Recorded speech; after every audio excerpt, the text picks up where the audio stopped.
It's been quite a day. The fireworks are almost ready to start. We just brought some of our emergency service personnel to tell you a little bit about the apprehension and the rescue of the person that was up on the Statue of Liberty. Right? All right. Yeah, what happened? We received a call for a person climbing up on the Statue of Liberty. I'd say it was around 3:15. We wound up having to respond onto a harbor launch to get over there, so it was limited the equipment that we could bring.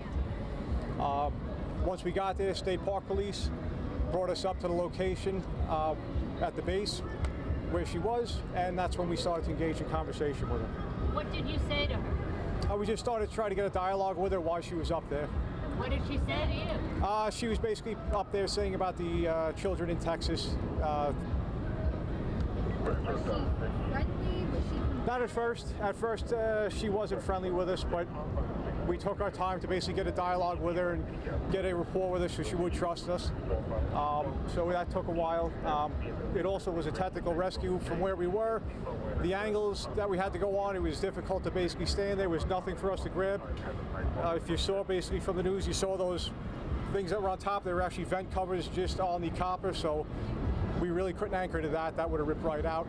So the guys behind me all lowered down a line, rigged up a system so we could do it safely, and then we went up top. So how many hours were you talking with her? I'll be honest with you, I wasn't keeping track of time. I would say it was only about 3 hours, yeah. And what was the turning point? How did you get her? The turning point was once we could safely go up. You know, I explained to her that, listen, you know, we want you to come down. That would be the best way. I think the turning point was that we had a good rapport with her. And, you know, when we got her and she couldn't go any further, I think she realized that, you know, her time was up there. At the point that you're saying to yourselves, we're going to be here all night. Yeah, sometimes, you know what I'm saying? Obviously, the idea is to get the person down safely. That's the whole goal we want. I mean, we want to basically get them down safely. So, yeah, sometimes we'll take our time. We're not in a rush. And when you got her, did she say something to you? Yeah, when we got her, like I said, she was being friendly with us then. You know, at first we grabbed her. She was being a little combative, and then we kind of got her to calm down. And, you know, we told her we're just looking to get you down safely at that point. And she was willing to cooperate with us at that point. She didn't apologize for ruining everyone's 4th of July? No, I mean, she actually apologized to Chris and I for having her go up there, you know, to get her, but...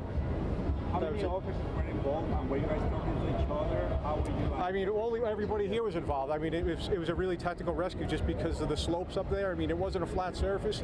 There was nothing for Chris and I to grab onto, so that high point and trusting in the equipment that we have and trusting in the guys behind me that did this is really what made it work. How often have you trained on the Statue of Liberty? I'm sorry, I couldn't hear you. How often have you trained on the Statue of Liberty? On the Statue of Liberty, not often, but this is a common job for us to basically handle emotionally disturbed people. We've trained on the statue. Yeah, Excuse me. We conduct training on the Statue of Liberty periodically. We work with our partners in the park service, in the harbor unit, and we have conducted training there in the past, mostly to evacuate someone who is sick or injured in the statue itself. But those principles that apply to rope rescue, we're able to utilize them in this situation as well. You know, the group of men and women standing behind me are all dedicated rescue professionals. You asked how many people there were. There were about 16 of us total. So, you know, we just rely on our training in other places in addition to the statue to help get us through situations like that. Did you ever think you'd have a 4th of July, 16 of you on the Statue of Liberty trying to get a woman down? You never know what's going to happen. I said we never know what's going to happen. That's, you know, every day is something different. So. How precarious was this?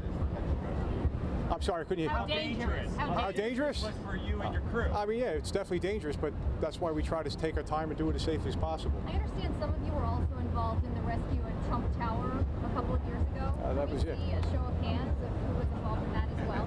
Can you talk about that, bringing back that memory and kind of the similarities and the differences in the mission?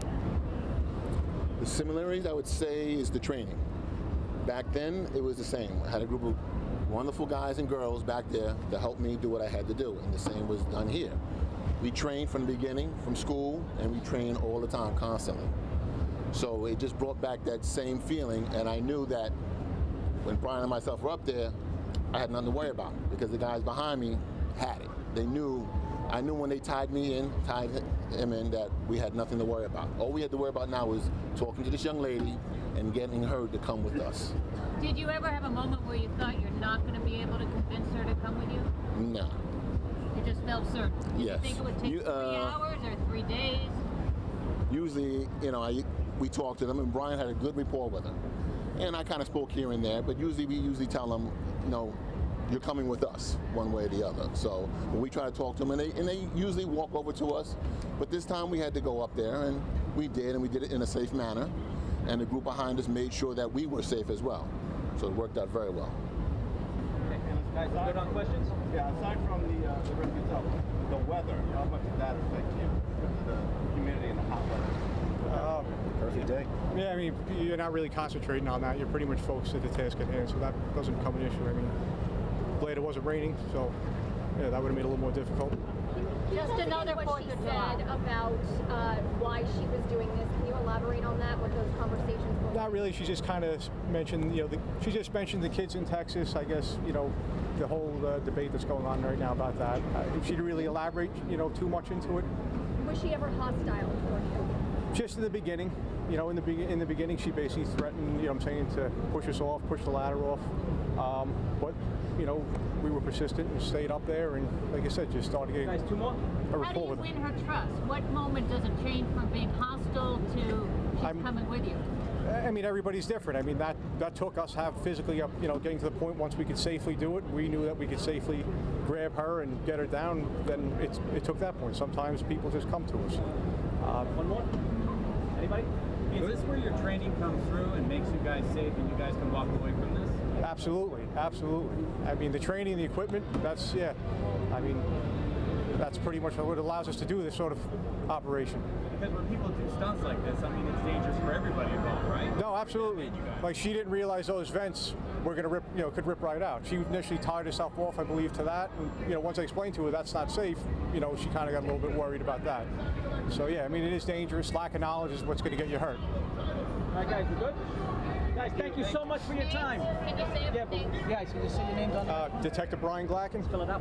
Glacken, Brian is with a Y or an Brian. Chris, step up. Williams. Luke, can you just say your name? Lieutenant Michael McGinnis, MCGUINNESS.